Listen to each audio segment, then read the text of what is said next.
Então o Senhor enviou o profeta Natã para contar essa história a Davi. 2 homens moravam em certa cidade. Um deles era um homem rico e o outro pobre. O rico era dono de rebanhos de ovelhas e gado. O pobre, porém, possuía somente uma ovelha, que ele comprou quando era bem pequena e a criou com muito amor. Essa ovelha era o animalzinho de estimação de seus filhos. Comia com ele no mesmo prato, bebia com ele no mesmo copo, era tratada com tanto carinho pelo seu dono que até dormia em seus braços como se fosse uma de suas filhinhas. Certo dia, chegou um viajante à casa do homem rico.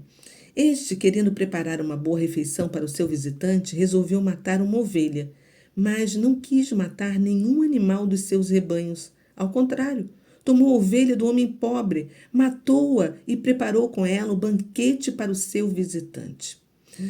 Davi ficou furioso ao ouvir essa história e disse: Juro pelo nome do Senhor que o homem que fez isso deve ser morto.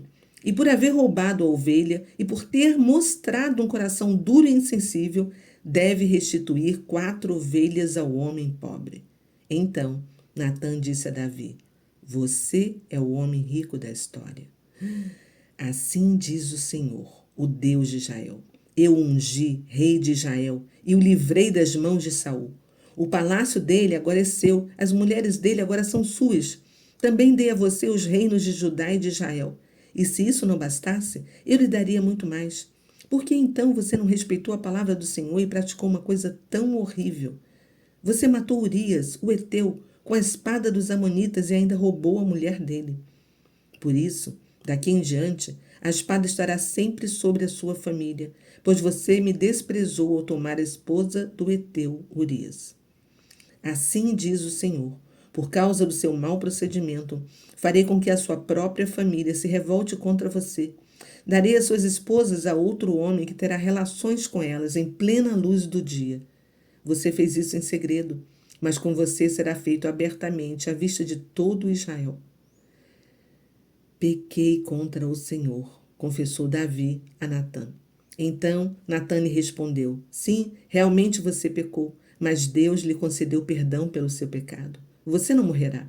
Porém, com seu procedimento, deu oportunidade aos inimigos de desprezarem o Senhor. Por isso, o filho que você teve com Batseba vai morrer. Depois dessa conversa com Davi, Natã voltou para casa. E o Senhor permitiu que o filho de Davi com a mulher de Urias ficasse mortalmente doente. Davi sofria com a doença da criança. Em desespero, ele implorou a Deus que salvasse o seu filho. Ele ficou sem comer e passou a noite prostrado diante do Senhor em oração. Os oficiais do palácio procuravam levantá-lo do chão e fazê-lo comer alguma coisa, mas Davi se recusou. No 7º dia, a criança morreu. Os conselheiros de Davi estavam com medo de dar a notícia ao rei e comentavam: Que vamos fazer? Nosso rei já estava tão abatido enquanto a criança ainda estava viva. Como ficará ele diante da notícia da sua morte? Ele poderá cometer alguma loucura. Davi, percebendo os cochichos entre os seus conselheiros, compreendeu o que havia acontecido e perguntou: A criança morreu? Sim, responderam eles. A criança está morta. Então Davi se ergueu, lavou-se, penteou-se, trocou de roupa e foi à casa do Senhor e o adorou. Depois voltou ao palácio, pediu que lhe preparassem pão e ele comeu. Seus conselheiros estavam perplexos. Não podiam compreender o que estava acontecendo e falaram: Não entendemos a sua maneira de proceder, ó rei. Enquanto a criança ainda vivia, o Senhor jejuava e orava. Agora que a criança está morta, o Senhor se levanta e come pão. Davi respondeu: Eu jejuei e chorei enquanto a criança ainda vivia, porque tinha esperança de que o Senhor tivesse misericórdia de mim e deixasse a criança viver. Mas agora que ela morreu, de que me adiantaria jejuar? Poderei eu trazê-la de volta à vida? Eu, sim, irei para onde ela está. Ela, porém, nunca voltará a mim. E Davi procurou consolar a sua mulher, Batseba. Ele teve relações com ela e ela ficou grávida outra vez e deu à luz outro filho, a quem Davi chamou de Salomão. E o Senhor o amou e mandou o profeta Natã dar uma mensagem a Davi. Natã chamou o menino de Gedidias. Nessa mesma época, Joabe se colocou à frente do exército israelita e cercou a cidade de Rabá, capital de Amon, e conquistou a fortaleza real. E ele mandou mensageiros a Davi, dizendo: Batalhei contra a cidade de Rabá e conquistei seus reservatórios de água. Agora reúna o restante dos soldados, cerque a cidade e tome-a, para que no final a vitória seja sua e não minha.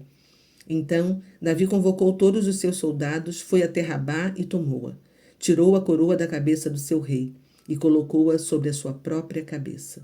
A coroa do rei pesava cerca de 35 quilos.